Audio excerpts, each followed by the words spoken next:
di BNN itu Bapak Triwan. Oke, Bapak Triwan.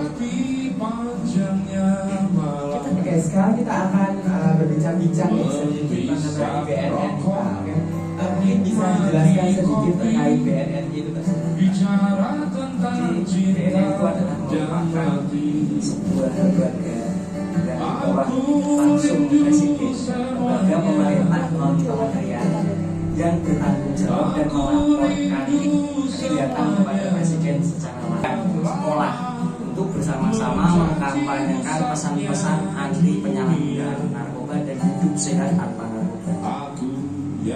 Oke, itu untuk tersendiri tujuan dari BNN. Dan untuk tanggapan Bapak nih, bagaimana caranya mencegah narkoba di kalangan SMA ini? Mungkin kan SMA kan mungkin ada yang terjerumus atau bagaimana gitu. Penanganan di SMA itu tersendiri gimana kita? Nah, untuk penanganan khususnya di lingkungan pendidikan, bagaimana kalau suatu saat nanti ditemui adanya indikasi maupun peredaran gelap di lingkungan SMA, yang harus dilakukan adalah yang pertama adalah kita lihat dulu ya, misalkan bagaimana adik-adik siswa-siswi ini memiliki kegiatan positif ya, salah satunya seperti pada hari ini ya, ada kegiatan ekstrakurikuler podcast ya. Ini sangat bagus sekali karena bisa menyalurkan energi siswa-siswi untuk bisa mengembangkan minat dan bakatnya. Kemudian ada kegiatan ekstrakurikuler yang lain misalkan di sekolah, misalkan paskibraka, pramuka, olahraga dan lain sebagainya. Itu sebagai salah satu upaya untuk melakukan pencegahan. Kemudian apabila ditemui di sekolah ada dugaan penyalahgunaan, bagaimana sebisa mungkin sekolah melalui satuan tugasnya di sini ataupun penggiatnya mengajak dalam hal ini siswa yang memiliki masalah untuk datang ke bimbingan konseling melalui guru BP agar nanti di sana mendapatkan masukan apakah perlu dilakukan pembinaan di tingkat sekolah atau perlu dilakukan rujukan ke BNN untuk mendapatkan pengobatan atau perawatan. Nah, kemudian kalau ada yang mengedarkan misalnya di sekolah, ya, bagaimana langkah yang perlu diambil sekolah? Ya, sekolah perlu mengaktifkan upaya-upaya untuk membentengi lingkungan sekolah dari peredaran gelap narkoba.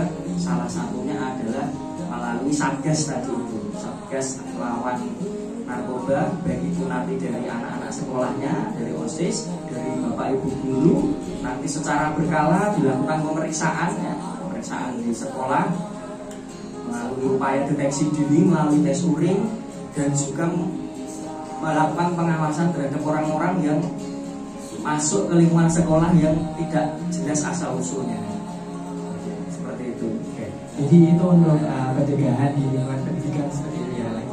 Jadi mungkin Bapak ada kata-kata nih untuk anak-anak yang belum terkena dampak dari narkoba itu sendiri gitu, agar tidak terjerumus gitu.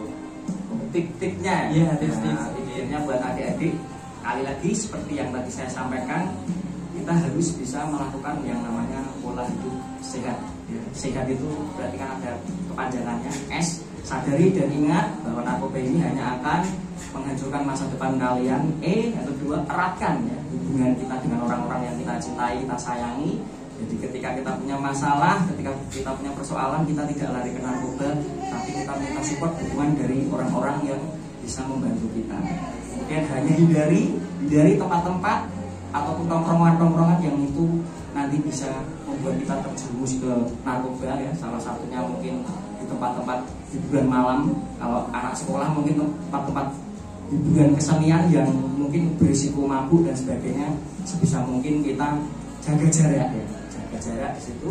Kemudian hanya aktif dalam berkegiatan ya. Sama seperti hari ini kegiatannya sangat positif ya, melalui podcast di lingkungan sekolah. Ikuti kegiatan-kegiatan positif ya, kegiatan-kegiatan yang baik itu fun aktivitas maupun religius aktivitas. Fun aktivitas seperti apa? Misalkan hobi ya, punya hobi menjadi MC, menjadi penyiar radio, menjadi petugas pramuka, PMR, olahraga, atlet dan sebagainya. Kemudian religius aktivitas, mari kita dekatkan kepada Tuhan, mendekatkan diri kepada Tuhan supaya apa? Kita bisa memiliki ketenangan ketika menghadapi suatu persoalan dan permasalahan. Kemudian yang terakhir T ya, memiliki kemampuan asertif. menolak dengan tegas tanpa bermaksud kita menyakiti perasaan orang lain. Karena apapun tawarannya, apapun bentuknya, narkoba ini hanya akan merugikan diri kita. Ya. Jadi harus secara tegas menolak apapun itu, termasuk teman sendiri, sahabat sendiri. Ketika mencoba untuk menawari, kita harus tegas untuk melakukan penolakan. Oke, jadi itu teman-teman sedikit perbincangan kita terkait pembahasan dari narkoba dari Bapak Triwahyu dan penjelasannya. Oke, kita dengarkan lagu ini dulu.